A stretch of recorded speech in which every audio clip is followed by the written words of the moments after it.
Hello વિદ્યાર્થી મિત્રો,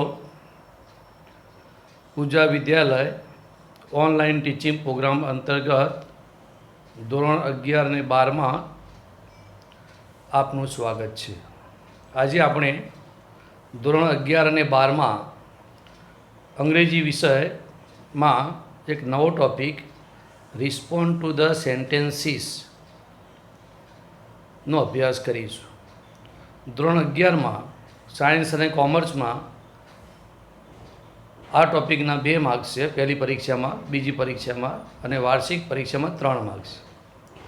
ધોરણ 12 કોમર્સ અને સાયન્સમાં આ topic respond to the sentence જે એમસીક્યુ બેઝ ઉપર આધારિત છે, તેના કુલ 4 માર્ક્સ છે।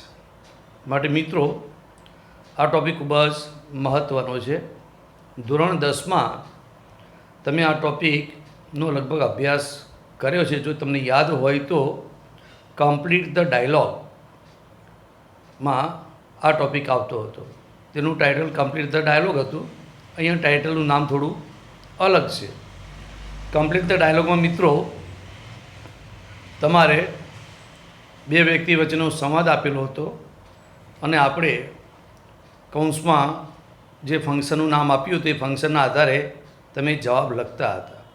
અહીંયા મિત્રો જવાબ લખવા નથી, જવાબ સિલેક્ટ કરવાનો છે, બરાબર। એટલે એના કરતાં પણ 10મા કરતાં 11 અને 12માં આ ટૉપિક થોડો વધારે ઇઝી પડે છે। કેમ કે પ્રશ્ન નીચે 4 વિકલ્પ એમસીક્યુ આપેલા હોય છે અને એમાંથી સાચો વિકલ્પ પસંદ કરીને તમારે જવાબ લખવાનો હોય છે। પણ મિત્રો એક બાબત ખાસ ધ્યાન એ રાખવાની છે કે respond to the sentence focusing on language function. Language function એટલે મિત્રો યાદ આવ્યું, આપણે આગળના ટૉપિકમાં 1 થી 18 લેંગ્વેજ ફંક્શન અને તેના કીવર્ડ્સનો અભ્યાસ કરી ચૂક્યા છીએ। આ ટૉપિક એ લેંગ્વેજ ફંક્શન ઉપર જ આધારિત છે। જો તમને લેંગ્વેજ ફંક્શનના નામ અને તેમાં વપરાતા શબ્દો, શબ્દ સમૂહ, કન્જક્શન યાદ હશે તો આ ટૉપિક તમારા માટે સરળ થઈ જશે। વિદ્યાર્થી મિત્રો, આપણા પ્રશ્નપત્રના પરિરૂપ પ્રમાણે આ પ્રશ્નમાં તમને 2 વ્યક્તિ વચ્ચેની વાતચીતનો એક સંવાદ એટલે કે ડાયલોગ આપવામાં આવેલ હશે। દરેક પ્રશ્નના અંતે કૌંસમાં એક લેંગ્વેજ ફંક્શનનું નામ આપવામાં આવેલ હશે। વિદ્યાર્થી મિત્રો, એ કૌંસમાં આપેલ લેંગ્વેજ ફંક્શનને અનુરૂપ નીચે આપેલા 4 વિકલ્પમાંથી સાચો વિકલ્પ જવાબ તરીકે પસંદ કરીને તમારે લખવાનો રહેશે। યાદ રહ્યું, 4 વિકલ્પમાંથી સાચો જવાબ પસંદ કરવાનો છે। આ પ્રશ્નમાં 4 વિકલ્પ રૂપે 4 વાક્યો એટલે 12મા ધોરણમાં 4 વાક્યો આપેલા હશે ડાયલોગ તરીકે, જ્યારે 11મામાં 2 વાક્યો ડાયલોગ તરીકે આપેલા હશે। આ પ્રશ્ન એમસીક્યુ પ્રકારનો રહેશે।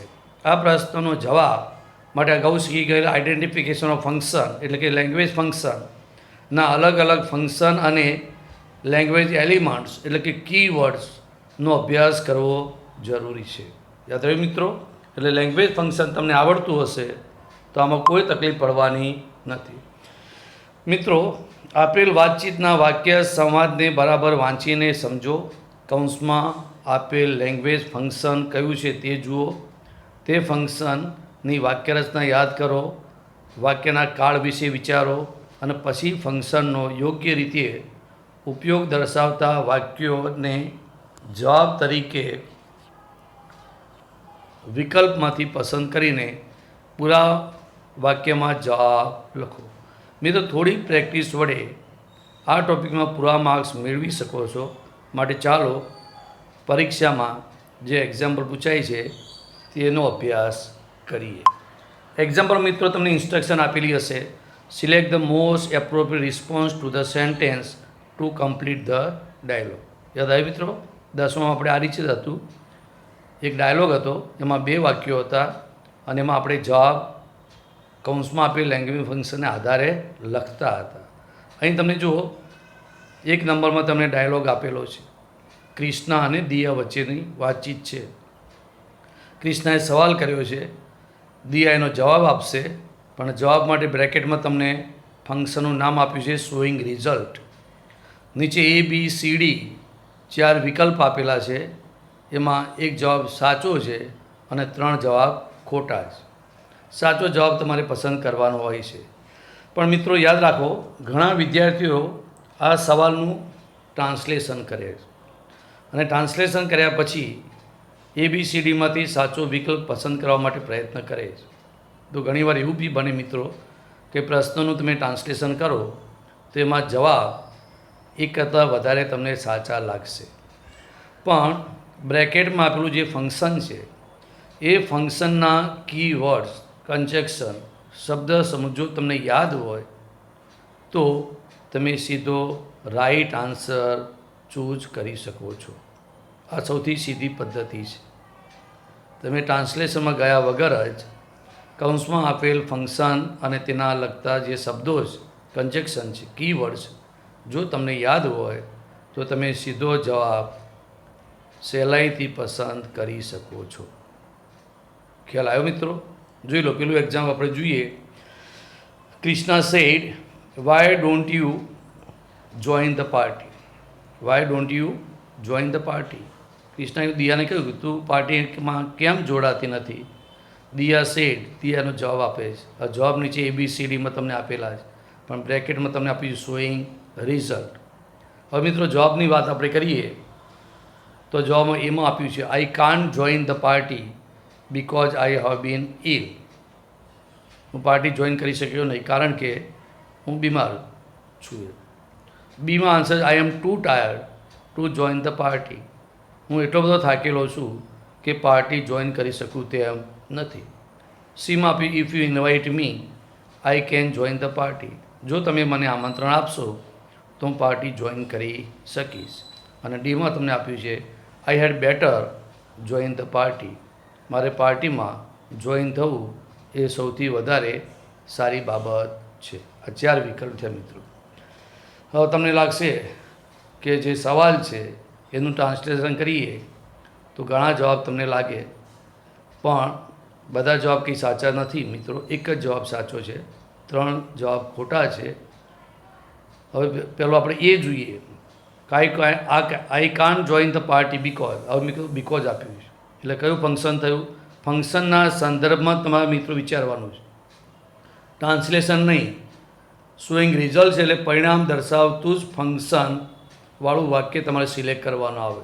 આ ખાસ ધ્યાન રાખજો, બહુ ઇઝી ટોપિક છે. ફંક્શન અને ફંક્શનના નામ અને ફંક્શનના કીવર્ડ યાદ હોય તો આ જવાબ સહેલાઈથી તમે ચૂઝ કરી શકો છો, સિલેક્ટ કરી શકો છો. પેલામાં બિકોઝ છે મિત્રો એટલે કયું ફંક્શન થયું? રીઝન. અને આપણે કયું ફંક્શન શોધવાનું? Showing result. એટલે પહેલો જવાબ રોંગ થયો મિત્રો. બીજામાં TW2 અને 2 વર્બ આપેલું જુઓ. હવે રિઝલ્ટમાં કયા કયા શબ્દો હતા યાદ છે તમને? 2 અને 2 વર્બ, ઇનફ અને 2 વર્બ, સો વિશેષણ ધેટ. આ બધા સમા આવતા મિત્રો રિઝલ્ટમાં. તો જવાબ સાચો કયો છે? બી. TW2 આપ્યું છે અને જોડે 2 જોઈન આપેલું છે એટલે એ રિઝલ્ટ બતાવે છે મિત્રો. સીમાં ઇફ આપ્યું છે. ઇફ એટલે કયું ફંક્શન થયું? કન્ડિશન. આપણે કયું લેવાનું છે? રિઝલ્ટ. એટલે એ પણ રોંગ આન્સર છે. ડીની વાત કરું મિત્રો તો એમાં હેડ બેટર આપ્યું છે.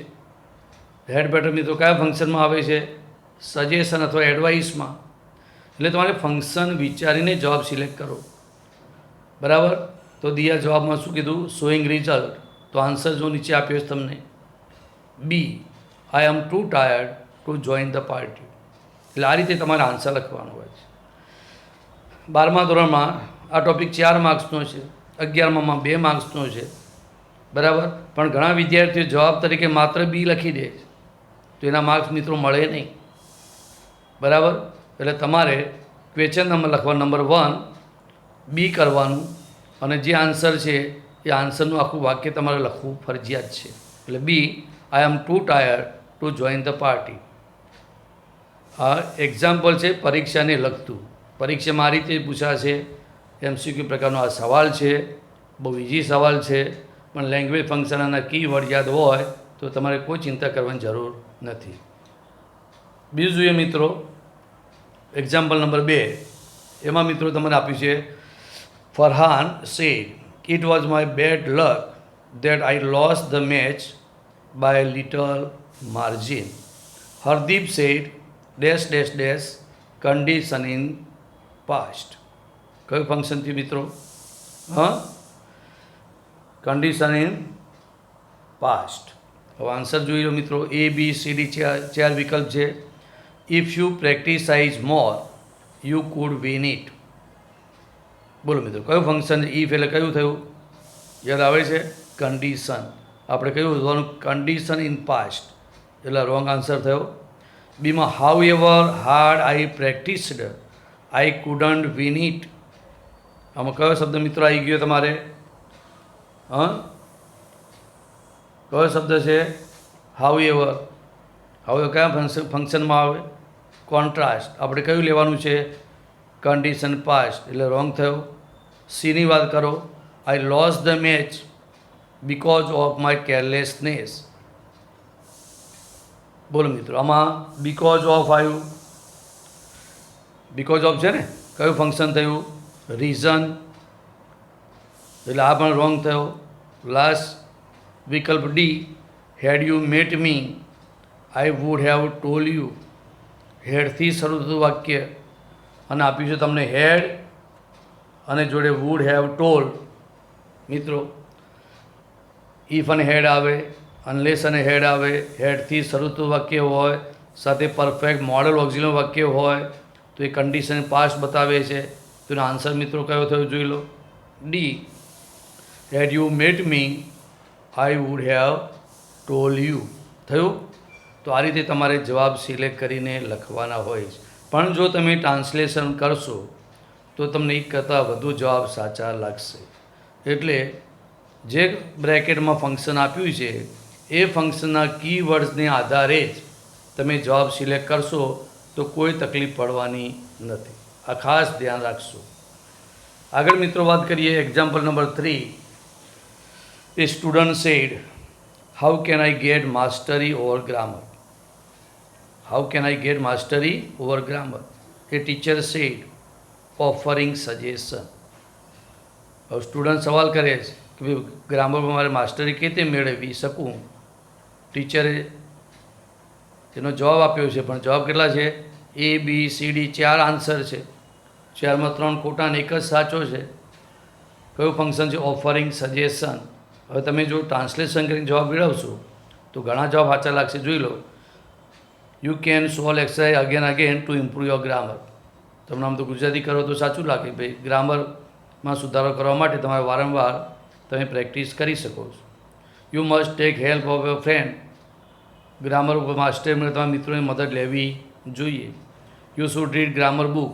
તમારે ગ્રામર બુક વાંચવી જોઈએ. It is not as hard as you think.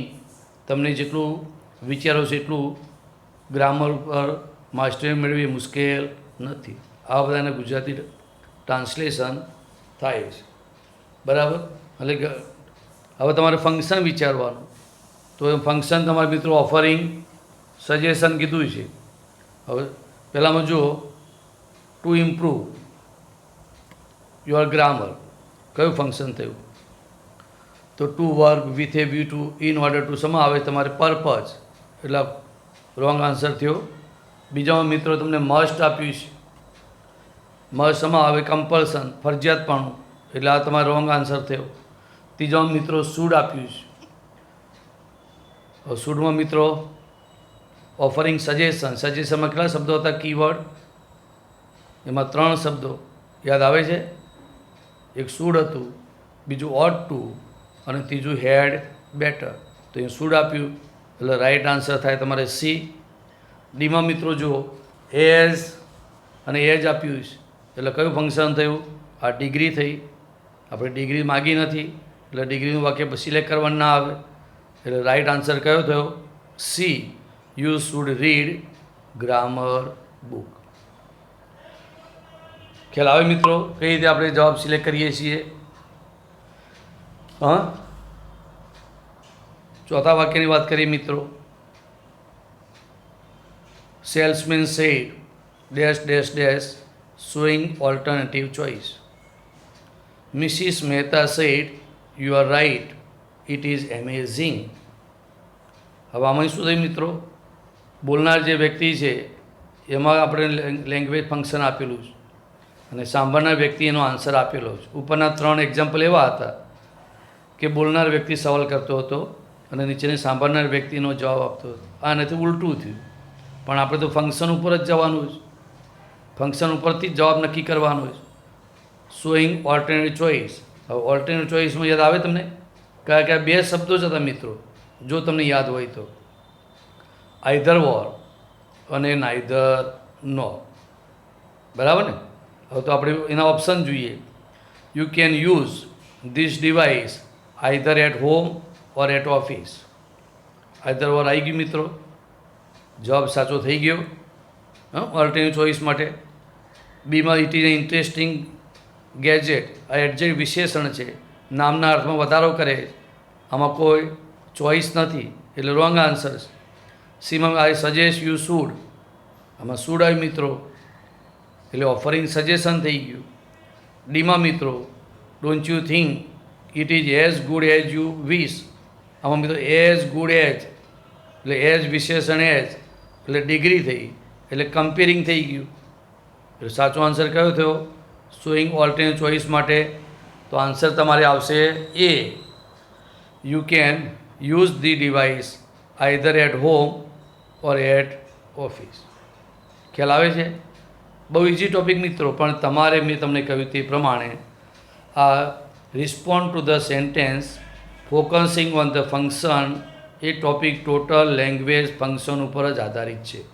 Language ફંક્શનના નામ અને લેંગ્વેજ ફંક્શનના કીવર્ડ જો તમને યાદ હોય તો આમાં એક પણ માર્ક્સ કપાશે નહીં. આરામથી 4 માર્ક્સ મેળવી શકો. કેમ કે 10મામાં તમારે આન્સર લખવાનો હતો, બરાબર, અને અહીંયા આન્સર તમારે સિલેક્ટ કરવાનો છે. એટલે 10મા કરતાં 11 અને 12માં આ ટોપિક વધુ ઇઝી ગણાય. બરાબર. આમાં વાક્યરચના બી મહત્ત્વની હોય છે, ટેન્સ પણ મહત્ત્વના છે. આપણે 1 થી 4 જે વાક્યો હતા એ આપણે જોયા, એની પ્રેક્ટિસ કરી. પરીક્ષામાં આ રીતે જ પૂછાય. 11માં અને 12માં બંનેમાં MCQ સવાલ જ છે, એટલે બહુ ટેન્શન તમારે રાખવાની જરૂર નથી. પણ આગળનો જે ટૉપિક આપણે લેંગ્વેજ ફંક્શન પાર્ટ 1, પાર્ટ 2 અને પાર્ટ 3 શીખ્યા એના ઉપર જ આધારિત ટૉપિક છે. એટલે આ ટૉપિકમાં આગળની મહેનત તમને મદદરૂપ બની શકે છે. બરાબર મિત્રો. એક્ઝામ્પલ નંબર 5 જોઈએ આપણે. 5. A said what were you doing when you were in village. What were you doing when you were in village. ગામમાં હતા ત્યારે તમે શું કરી રહ્યા હતા? B said dash dash dash habitual past. કયું ફંક્શન છે મિત્રો? Habitual past. હવે જોઈએ આપણે આન્સર. તો હેબિચ્યુઅલ પાસ્ટમાં મિત્રો એક જ તમારે ફંક્શન હતું, યાદ હોય તો એક જ કીવર્ડ હતો. કયો? યુઝ ટુ અથવા ટુ બી યુઝ ટુ. યાદ આવ્યું? યુઝડ ટુ એટલે જે ભૂતકાળની ટેવ દર્શાવતું હતું. હવે ઓપ્શન જોઈએ મિત્રો. ABCDમાં I use to visiting temple every evening, આમાં યુઝ ટુ આપ્યું છે. બરાબર. બીમાં જોઈ લો. I was use to do my homework regularly, બીમાં યુઝ ટુ આપ્યું છે. C I use to attend the classes regularly, આમાં યુઝ ટુ આપ્યું છે. D I work hard in order to pass. બરાબર. આ 4 વિકલ્પ થયા. હવે તમને અહીં તકલીફ ક્યાં પડશે તમને? કે હેબિચ્યુઅલ પાસ્ટમાં એક જ કીવર્ડ હતો યુઝ ટુ, અને યુઝ ટુમાં અહીંયા ત્રણેય વાક્યમાં યુઝ ટુ આપ્યું છે. તો તમારે વાક્ય રચના સમજવી પડે. વાક્ય રચના વગર જવાબ સાચો પડે નહીં મિત્રો. હવે વાક્ય રચના માટે શું કરવાનું છે આપણે? તો આ જે લેંગ્વેજ ફંક્શન છે અને રિસ્પોન્ડ ટુ સેન્ટેન્સ અને કમ્પ્લીટ ધ સેન્ટેન્સ, આ ફંક્શન ઉપર ત્રણેય ટૉપિક આધારિત છે. હવે વાક્ય રચના માટે આપણે હજુ આગળ આખો એક મોટો ટૉપિક શીખવાનો છે. ધોરણ 12માં 5 માર્ક્સનું પૂછાય અને ધોરણ 11માં 3 માર્ક્સનું complete the sentences using the function. અને એમાં આપણે દરેક ફંક્શનની વાક્ય રચના ડિટેલમાં આપણે તમને સમજાવીશું અને ત્યારે જ તમને ખબર પડે કે ભાઈ સાચું વાક્ય કયું છે. એટલે વાક્ય રચના પણ આની સાથે યાદ રાખવી જરૂરી છે. આવા એક બે વાક્યો પરીક્ષામાં પૂછાય કે જે તમને તમારી વાક્ય રચના ઉપર આધારિત જ્ઞાન છે કે નહીં એની પણ ચકાસણી થાય. આ યુઝ ટુ બીજામાં ખોટું કહ્યું તો યુઝ ટુ આપ્યું છે, પણ યુઝ ટુ પછી હંમેશા મૂળ ક્રિયાપદનું રૂપ આવે મિત્રો. યુઝ ટુ પછી હંમેશા મૂળ ક્રિયાપદનું રૂપ આવે, વિઝિટિંગ ના આવે. યુઝ ટુ પછી ટુ વર્બ વિઝિટ જ હોવું જોઈએ અને માટે આ જવાબ એ રોંગ છે. બીજામાં મિત્રો આઈ વોઝ યુઝર ટુ, આમાં પણ યુઝ ટુ આપવી જોઈએ મિત્રો, બરાબર, પણ આગળ ટુ બીનું રૂપ વોઝ આપ્યું છે અને વોઝ જ્યારે આવે ત્યારે આ ડુ મૂળ ક્રિયાપદ ના આવે. ટુ બી યુઝ ટુ પછી હંમેશા આઈએનજી વાળું ક્રિયાપદ આવે, એટલે બી આન્સર તમારે રોંગ થઈ ગયો. કઈ રીતે રોંગ તો ખબર પડી ગઈ કે ટુ બી યુઝ ટુ હોય ત્યારે આઈએનજી વાળું રૂપ જરૂરી છે. ત્રીજામાં I use to attend the class regularly.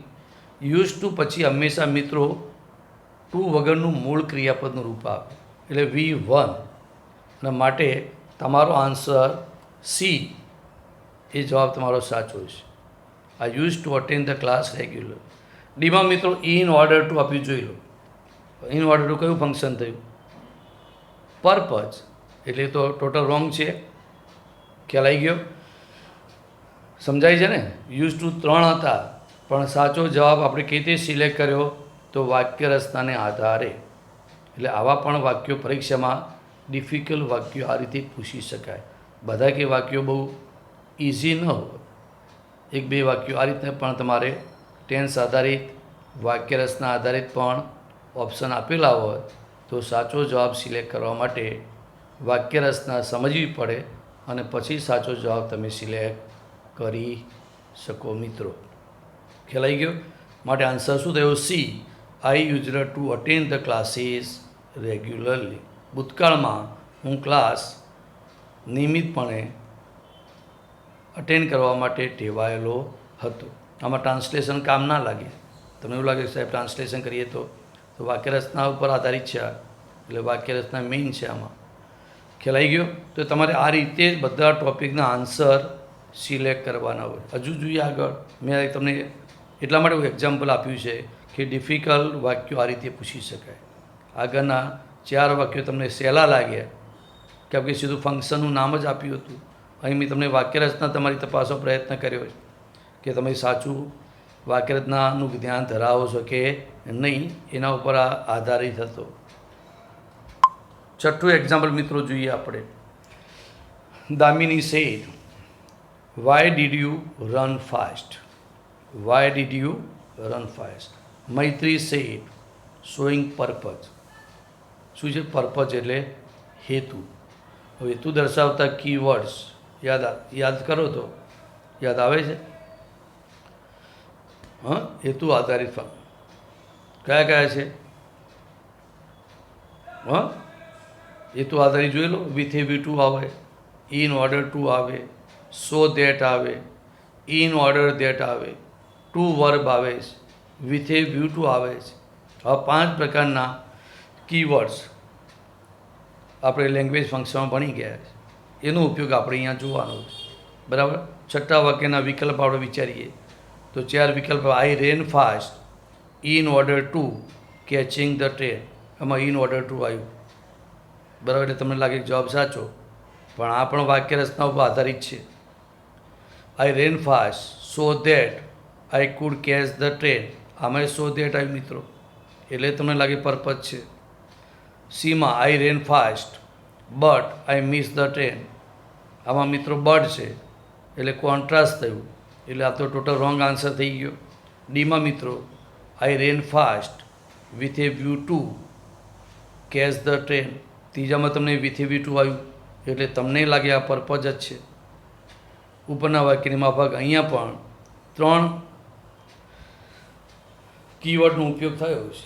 હવે 3 કીવર્ડ છે એટલે 3 વાક્યો સાચા એવું મિત્રો નથી, એક જ જવાબ કરેક્ટ હોય આમાં. હા, તો જોઈએ કઈ રીતે સાચા અને કઈ રીતે ખોટા. તો પેલું એક્ઝામ્પલ મિત્રો જોઈ લો. આઈ ran fast in order two. હવે ઇન ઓર્ડર ટુ પછી મિત્રો શું આવે ખબર છે? કેચિંગ આપ્યું છે, પણ હકીકતમાં શું હોવું જોઈએ? કેચ. ઇન ઓર્ડર ટુ પછી હંમેશા મૂળ ક્રિયાપદનું રૂપ આવે, મૂળ ક્રિયાપદનું રૂપ આવવું જોઈએ.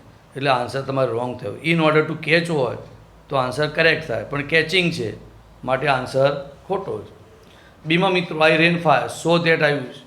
સો ધેટ ભેગું જ્યારે આવે ત્યારે પર્પઝ બતાવે છે.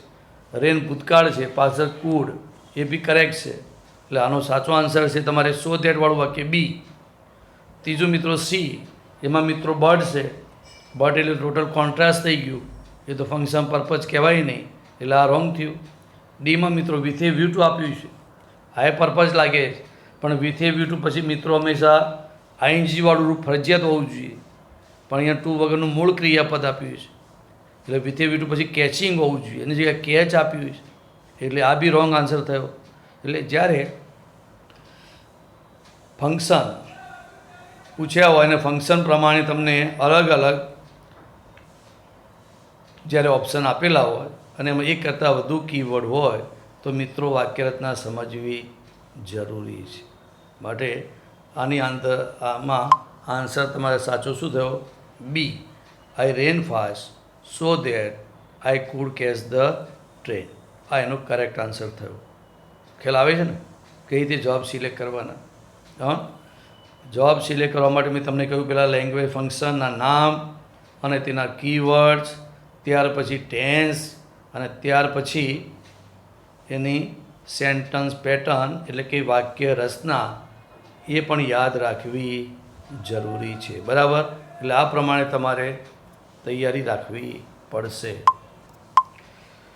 વિદ્યાર્થી મિત્રો, આજે આપણે 1 થી 6 પ્રકારના વાક્યો જોયા અને એના વિકલ્પ પણ જોયા છે. બરાબર?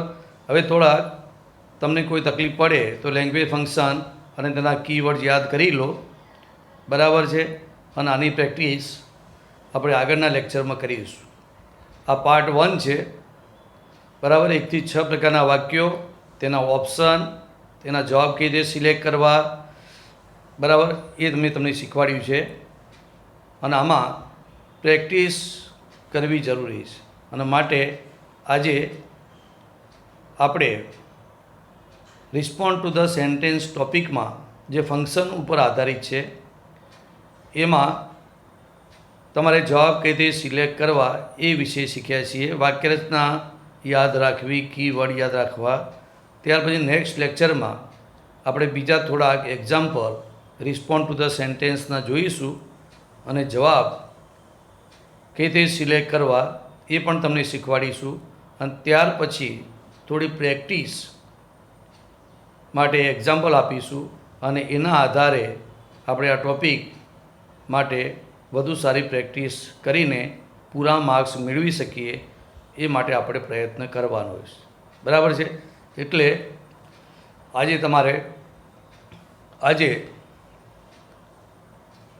અહીં આપણે 1 થી 6 વાક્યો પૂરા કર્યા. થોડી તમે વારંવાર એની પ્રેક્ટિસ કરજો. ગ્રામર બુકમાં પણ આની પુષ્કળ પ્રેક્ટિસ આપેલી છે. એ તમે પ્રેક્ટિસ કરશો તો અમને લગભગ તમને કોઈ તકલીફ પડશે નહીં.